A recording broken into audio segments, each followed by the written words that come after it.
ಒಂದು ಗಾದೆ ಮಾತಿದೆಯಲ್ಲ ಹಳ್ಳಿ ಕಡೆ, ಮನೆಗೆ ಮಾರಿ ಊರಿಗೆ ಉಪಕಾರಿ ಅಂತ ಹೇಳ್ತಾರಲ್ಲ, ಹಂಗೆ ಈ ಸರ್ಕಾರ ರಾಜ್ಯಕ್ಕೆ ಮಾರಿ ಪಕ್ಕದ ರಾಜ್ಯಕ್ಕೆ ಉಪಕಾರಿ ಅನ್ನಂಗೆ ಆಗ್ಬಿಟ್ಟಿದೆ. ಅದಕ್ಕೆ ರೈತರು ಆಕ್ರೋಶವನ್ನ ವ್ಯಕ್ತಪಡಿಸ್ತಾ ಇದ್ದಾರೆ. ಇನ್ನು ಈ ವಿಚಾರಕ್ಕೆ ಸಂಬಂಧಪಟ್ಟಂತೆ MB ಪಾಟೀಲ್ ಮಾತನಾಡಿದ್ದಾರೆ. ನಾರಾಯಣಪುರ ಡ್ಯಾಂನಿಂದ ಕೆರೆಗಳಿಗೆ ನೀರು ತುಂಬಿಸಲಾಗುತ್ತೆ ಅಂತ ವಿಜಯಪುರ ಜಿಲ್ಲೆ ಉಸ್ತುವಾರಿ ಸಚಿವ MB ಪಾಟೀಲ್ ಹೇಳಿದ್ದಾರೆ. ಕೆರೆ ತುಂಬಲಿಕ್ಕೆ ಬೇಕಾಗಿರುವಂತ 4.5 TMC ನೀರು ಜಲಾಶಯಗಳಲ್ಲಿದೆ, ನೀರು ಬಿಡಲಾಗುತ್ತೆ, ರೈತರು ಆತಂಕ ಪಡಬಾರದು ಅಂತ ಮನವಿಯನ್ನ ಮಾಡ್ಕೊಂಡಿದ್ದಾರೆ ಸಚಿವರು. ಅದೇ ಯಾವಾಗ ಬಿಡ್ತೀರಾ ಸ್ವಾಮಿ? ಒಬ್ಬ ರೈತ ಆತ್ಮಹತ್ಯೆಯನ್ನ ಮಾಡ್ಕೊಂಡಿದ್ದಾನೆ, ಬೆಳೆ ಎಲ್ಲವೂ ಕೂಡ ಒಣಗ್ತಾ ಇದಾವೆ. ಇನ್ನು ಯಾವ್ಯಾವ ರೀತಿಯಾಗಿ ಆತಂಕಗೊಂಡು ಏನ್ ಮಾಡ್ಕೊಳ್ತಾರೋ ಅನ್ನುವಂಥ ಭಯ ಈಗಲೂ ಕೂಡ ಇರುವಂಥದ್ದು ಅವ್ರ ಮನೇಲಿ. ಇನ್ನು ಯಾವಾಗ ಬಿಡ್ತೀರಾ? ಇನ್ನು ಯಾಕೆ ಮೀನಮೇಷ ಎಣಿಸ್ತಾ ಇದ್ದೀರಾ? ತೆಲಂಗಾಣಕ್ಕೆ ಈಸಿಯಾಗಿ ಬಿಟ್ಬಿಟ್ರಲ್ಲ ಆಲ್ರೆಡಿ. ಬಿಡ್ತಾ ಇಲ್ಲ. ಮೊನ್ನೆ ICC ಮೀಟಿಂಗ್ ನಾನು ಕೂಡ ಅಟೆಂಡ್ ಆಗಿದ್ದೆ. ಈ ತುಪ್ಚಿ ಬಬಲೇಶ್ವರದೊಂದು ಹಿನ್ನೀರಿನಿಂದ ಇರೋದ್ರಿಂದ ಸಮಸ್ಯೆ ಆಗಿದೆ. ಇಲ್ಲೆಲ್ಲಾನು ಕೂಡ ಕ್ಯಾಲ್ಕುಲೇಷನ್ಸ್ ಇದೆ. ಆ ಕ್ಯಾಲ್ಕುಲೇಷನ್ ಪ್ರಕಾರ ಎಲ್ಲ ಕೆರೆಗಳನ್ನ ಇನ್ಕ್ಲೂಡಿಂಗ್ ಇವತ್ತು ನೀವು ಏನು ಹೊಸದಾಗಿ ಏನು 19 ಕೆರೆಗಳಾಗಿದೋ ತಿರುಗುಂದಿ ಮೇಲೆ ಹೊರ್ತಿ, ಜಿಗ್ಜಿಣ್ಗಿ, ಇಂಚಿಗೇರಿ ಹಿಡ್ಕೊಂಡು ಜಿಲ್ಲೆಯ ಎಲ್ಲ ಕೆರೆಗಳಿಗೂ 4.5 TMC ನೀರಿಟ್ಟಿದ್ದೀವಿ. ಆಮೇಲೆ ಬೌಳಿಗಳ ಕುಡಿ ನೀರಿಗೂ ನೀರಿಟ್ಟಿದ್ದೀವಿ, ನಗರದ ಇದಕ್ಕೂ ಕೂಡ ನೀರಿಟ್ಟಿದ್ದೀವಿ. ಹೀಗಾಗಿ ಯಾವುದೂ ಆತಂಕ ಪಡ್ಕೊಳ್ಳುವಂಥದ್ದು ಅವಶ್ಯಕತೆ ಇಲ್ಲ. ಇದೆಲ್ಲದ್ರ ಬಗ್ಗೆ ಮತ್ತಷ್ಟು ಮಾಹಿತಿಯನ್ನ ಕೊಡ್ತಾ ಹೋಗ್ತಾರೆ ನಮ್ಮ ಪ್ರತಿನಿಧಿಗಳು. ನೇರ ಸಂಪರ್ಕದಲ್ಲಿ ಜಾಯ್ನ್ ಆಗ್ತಾ ಇದ್ದಾರೆ. ವಿಜಯಪುರದಿಂದ ನಮ್ಮ ಪ್ರತಿನಿಧಿ ಗುರುರಾಜ್ ನೇರ ಸಂಪರ್ಕದಲ್ಲಿದ್ದಾರೆ. ಹಾಗೆ ಯಾದಗಿರಿಯಿಂದ ನಮ್ಮ ಪ್ರತಿನಿಧಿ ಗಣೇಶ್ ನಮ್ಮ ಜೊತೆ ನೇರ ಸಂಪರ್ಕದಲ್ಲಿ ಜಾಯ್ನ್ ಆಗಿದ್ದಾರೆ. ಇಬ್ಬರನ್ನು ಕೂಡ ಮಾತನಾಡ್ತಾ ಹೋಗ್ತೀನಿ. ಫಸ್ಟ್ ವಿಜಯಪುರದಿಂದ ಹೋಗೋಣ. ಗುರುರಾಜ್, ನಾನು ಆರಂಭದಲ್ಲಿ ಹೇಳ್ತಾ ಇದ್ದೆ, ಒಂದು ಗಾದೆ ಮಾತಿದೆ, ಮನೆಗೆ ಮಾರಿ ಊರಿಗೆ ಉಪಕಾರಿ ಅನ್ನೋ ರೀತಿಯಲ್ಲಿ ನಮ್ಮ ರಾಜ್ಯ ಸರ್ಕಾರ ನಮ್ಮ ರಾಜ್ಯಕ್ಕೆ ಮಾರಿಯಾಗಿ ಪಕ್ಕದ ರಾಜ್ಯಕ್ಕೆ ಉಪಕಾರಿ ರೀತಿಯಲ್ಲಿ ಪ್ರೀತಿಯನ್ನ ಉಕ್ಕಿ ಹರಿಸಿರುವಂತೆ ನೋಡ್ತಾ ಇದ್ವಿ. ಇದಕ್ಕೂ ಮುಂಚೆ ಅಂದ್ರೆ ತೆಲಂಗಾಣಕ್ಕೆ ಬಿಡ್ಲಿಕ್ಕೂ ಮುಂಚೆ ಎಷ್ಟಿತ್ತು ಡ್ಯಾಮ್ನಲ್ಲಿ ನೀರು, ಈಗ ಹರಿಸಿದ ನಂತರ ಎಷ್ಟಿದೆ? ಯಾಕೆಂದ್ರೆ ರೈತರು ಹೇಳ್ತಾ ಇದ್ದಾರೆ 10 TMC ನೀರು ಹರಿದಿದೆ ಅಂತ. ಅದಕ್ಕೆ ಲೆಕ್ಕ ಅಂತೂ ಗೊತ್ತಾಗೇ ಆಗುತ್ತೆ ಡ್ಯಾಮ್ನಲ್ಲಿ, ಯಾಕೆಂದ್ರೆ ಪ್ರತಿದಿನನೂ ಕೂಡ ಅಪ್ಡೇಟ್ ಆಗ್ತಾ ಇರುತ್ತಲ್ಲ. ಅದ್ರ ಬಗ್ಗೆ ಫಸ್ಟ್ ಮಾಹಿತಿಯನ್ನ ಕೊಡೋದಾದ್ರೆ. ಪೃಥ್ವಿರಾಜ್, ಏನಂತಂದ್ರೆ ಕಳೆದ 2 ತಿಂಗಳ ಹಿಂದೆ ತೆಲಂಗಾಣ ಸರ್ಕಾರ ರಾಜ್ಯ ಸರ್ಕಾರಕ್ಕೆ ಒಂದು ಪತ್ರವನ್ನ ಬರೆದಿತ್ತು. 5 TMC ನೀರನ್ನ ಕುಡಿಯೋ ನೀರಿನ ಉದ್ದೇಶಕ್ಕಾಗಿ ಮತ್ತೆ ಬಳಕೆಗಾಗಿ ಬೇಕು ಅಂತ ಹೇಳಿ ಮನವಿಯನ್ನ ಮಾಡಿತ್ತು. ಆದ್ರೆ ಅದರ ಮುಂದುವರಿದ ಭಾಗವಾಗಿ ಅಧಿಕಾರಿಗಳಿಗೆ ರಾಜ್ಯ ಸರ್ಕಾರ ಒಂದು ಪತ್ರವನ್ನ ಬರೆದಿತ್ತು.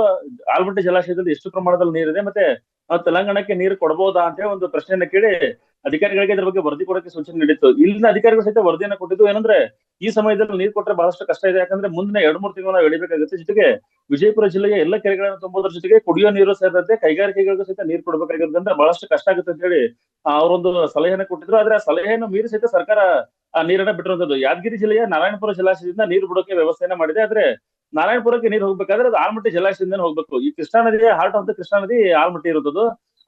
ಯಾವುದೇ ಜಿಲ್ಲೆಗೆ ಹೋಗ್ಬೇಕಾದ್ರೆ ಅಂದ್ರೆ ವಿಜಯಪುರ, ಬಾಗಲಕೋಟೆ, ಕೊಪ್ಪಳ, ರಾಯಚೂರು, ಯಾದಗಿರಿ ಈ ಜಿಲ್ಲೆಗಳಿಗೆ ಸಹಿತ ಇಲ್ಲಿಂದನೇ ನೀರು ಹೋಗುವಂತದ್ದು. ಹಾಗಾಗಿ ಈ ಆಲಮಟ್ಟಿ ಜಲಾಶಯ ಏನಿದೆ ಇದು ಬಹಳಷ್ಟು ಪ್ರಮುಖವಾಗಿರುವಂತದ್ದು. ಈ ಜಲಾಶಯದ ಮೂಲಕ ಅದು ನಾರಾಯಣಪುರ ಜಲಾಶಯಕ್ಕೆ ಹೋಗಿ ಅಲ್ಲಿಂದ ಮತ್ತೆ ತೆಲಂಗಾಣಕ್ಕೆ ನೀರು ಸೇರುವಂತದ್ದು. ಈಗ ಈ ಭಾಗದ ರೈತರ ಒಂದು ಆಕ್ರೋಶಕ್ಕೆ ಕಾರಣವಾಗಿರುವಂತದ್ದು ಅಂತಂದ್ರೆ, ಈ ಬೇಸಿಗೆ ಕಾಲ ಆರಂಭಕ್ಕೆ ವಿಜಯಪುರ ಜಿಲ್ಲೆಯ 19 ಕೆರೆಗಳಿಗೆ ನೀರನ್ನ ಬಿಡಬೇಕಾಗಿತ್ತು. ಬಹಳಷ್ಟು ಕೆರೆಗಳಿಗೆ ನೀರನ್ನು ಬಿಟ್ಟಿದ್ದಾರೆ. ಆದ್ರೆ ಎಕ್ಸ್ಟೆನ್ಷನ್ ಆಗಿ ತಿಳುಗುಂದಿ ಎಕ್ಸ್ಟೆನ್ಷನ್ಗೆ 19 ಕೆರೆಗಳಿಗೆ ನೀರು ಬಿಡಬೇಕಾಗಿತ್ತು. ಆದ್ರೆ ನೀರನ್ನ ತೆಲಂಗಾಣಕ್ಕೆ ಬಿಟ್ಟಿದ್ರಿಂದಾಗಿ ಇಲ್ಲಿ ನೀರಿನ ಪ್ರಮಾಣ ಕಡಿಮೆ ಆಗಿದ್ರಿಂದ ಬಹಳಷ್ಟು ಸಮಸ್ಯೆ ಆಗ್ತದೆ ಅಂತ ಹೇಳಿ ಅವ್ರನ್ನ ಆಕ್ರೋಶ ವ್ಯಕ್ತಪಡಿಸ್ತಾರೆ.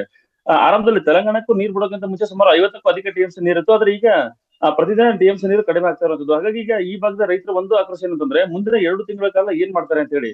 ಒಂದು ಕೆರೆ ತುಂಬಬೇಕು, ಮತ್ತೊಂದು ಕುಡಿಯೋ ನೀರಿಗೆ ವಿಜಯಪುರ ನಗರ ಸೇರಿದಂತೆ ಜಿಲ್ಲೆಗೆ ಕೊಡಬೇಕಾಗಿರೋದ್ರಿಂದ ಸರ್ಕಾರ ಯಾವ ರೀತಿ ನೀರನ್ನ ನಿಭಾಯಿಸುತ್ತೆ ಅನ್ನೋದು ಬಹಳಷ್ಟು ಸಂಕಷ್ಟಕ್ಕೆ ಕಾರಣವಾಗಿರುತ್ತದೆ.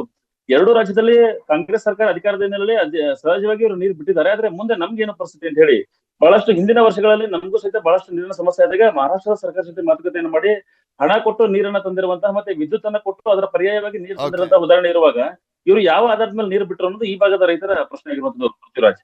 ಓಕೆ ಗುರುರಾಜ್. ಎಸ್ ಗಣೇಶ್, ಇಲ್ಲಿ ನೋಡ್ತಾ ಇದ್ವಿ ವಿಜಯಪುರದ ಸಮಸ್ಯೆ, ಅಲ್ಲಿನ ರೈತರು ಕೂಡ ಆಕ್ರೋಶವನ್ನ ವ್ಯಕ್ತಪಡಿಸ್ತಾ ಇರುವಂತದ್ದು. ಈ ನಾರಾಯಣಪುರ ಡ್ಯಾಮ್ ಅಂತ ಬಂದಾಗ ಕಲಬುರಗಿ, ಯಾದಗಿರಿ, ವಿಜಯಪುರಕ್ಕೆ ಆ ನೀರು ಹರಿಬೇಕಾಗಿದೆ. ಅಲ್ಲಿನ ರೈತರಿಗೆ ಒಂಥರ ಇದೇ ಪ್ರಮುಖವಾಗಿ ಒಂಥರ ಸಂಜೀವಿನಿ ಇದ್ದಂತೆ. ಈ ಯಾದಗಿರಿಯಲ್ಲಿ ಏನೇನೆಲ್ಲ ಸಮಸ್ಯೆಗಳಾಗಿರುವಂಥದ್ದು, ರೈತರು ಆಕ್ರೋಶವನ್ನ ವ್ಯಕ್ತಪಡಿಸ್ತಾ ಇದ್ದಾರೆ. ತೆಲಂಗಾಣಕ್ಕೆ ಬೇರೆ ನೀರು ಬಿಟ್ಟಿರುವಂತ ಹಿನ್ನೆಲೆಯಲ್ಲಿ ಒಬ್ಬ ರೈತ ಬೇರೆ ಆತ್ಮಹತ್ಯೆಯನ್ನು ಮಾಡ್ಕೊಂಡಿದ್ದಾರಲ್ಲ. ಎಸ್ ಪೃಥ್ವಿ, ಇವರು ಸ್ವಪಕ್ಷ ಪ್ರೇಮ ಮೆರೆದು ತೆಲಂಗಾಣಕ್ಕೆ ನೀರನ್ನ ಬಿಟ್ಟಿದ್ರು. ನ್ಯೂಸ್ 18 ಕೂಡ ತೆಲಂಗಾಣ ಬಾರ್ಡರ್ಗೆ ಹೋಗಿ ನೀರನ್ನ ಬಿಡ್ತಕ್ಕಂಥದ್ದು ಸತತವಾಗಿ ನಿರಂತರವಾಗಿ ನಾವು ಸುದ್ದಿಯನ್ನ ಮಾಡಿದ್ವಿ. ಆಗ ಆ ತೆಲಂಗಾಣಕ್ಕೆ ಬಿಡ್ತಕ್ಕಂಥ ನೀರನ್ನ ಸ್ಟಾಪ್ ಆಯ್ತು. ಇವಾಗ ನೋಡ್ಬೋದು ನಮ್ಮ ರೈತರಿಗೆ ನೀರಿಲ್ಲ, ನಮ್ಮ ರೈತರು ಇಲ್ಲಿ ಸಾಯ್ತಾ ಇದ್ದಾರೆ.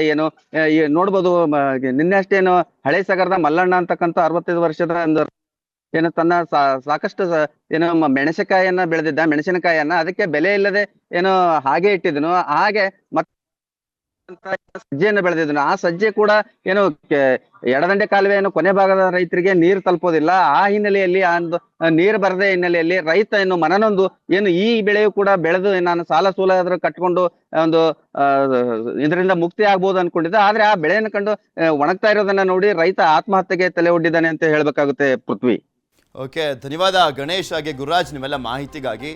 ಇಲ್ಲಿ ರೈತರ ಆಕ್ರೋಶ ನಿಮ್ಗೇನು ಬಿಡಬೇಡಿ ಅಂತ ಹೇಳ್ತಾ ಇಲ್ಲ, ಆದರೆ ಅದಕ್ಕೊಂದು ಲಿಮಿಟ್ ಇದೆ. ಆ ಲಿಮಿಟ್ ಪ್ರಕಾರ ಬಿಡಿ. ಅದನ್ನು ಬಿಟ್ಬಿಟ್ಟು ಓವರ್ ಲಿಮಿಟಲ್ಲಿ ನೀವು ಇನ್ನೂ ಓವರ್ ಆಗಿ ಪ್ರೀತಿಯನ್ನು ತೋರಿಸ್ಲಿಕ್ಕೆ ಹೋಗಿ ನಾವು ಸಾಯ್ಬೇಕಾಗಿದೆ ಅನ್ನುವಂಥ ಆಕ್ರೋಶವನ್ನು ವ್ಯಕ್ತಪಡಿಸ್ತಾ ಇದ್ದಾರೆ. ಬಟ್ ಇನ್ನೂ ಕೂಡ ಕ್ಲಾರಿಟಿ ಇಲ್ಲ ಇವರಿಗೆ. 10 TMC ಬಿಟ್ಟಿದೀವೋ ಇಲ್ವೋ ಅಂತ ಇನ್ನೂ ಕೂಡ ಸಬೂಬನ್ನು ಹೇಳ್ಕೊಂಡು ಕೂತ್ಕೊಳ್ತಾ ಇದ್ದಾರೆ ರೈತರು ಆಕ್ರೋಶವನ್ನು ವ್ಯಕ್ತಪಡಿಸ್ತಾ ಇರುವಂಥ ಸಂದರ್ಭದಲ್ಲಿ.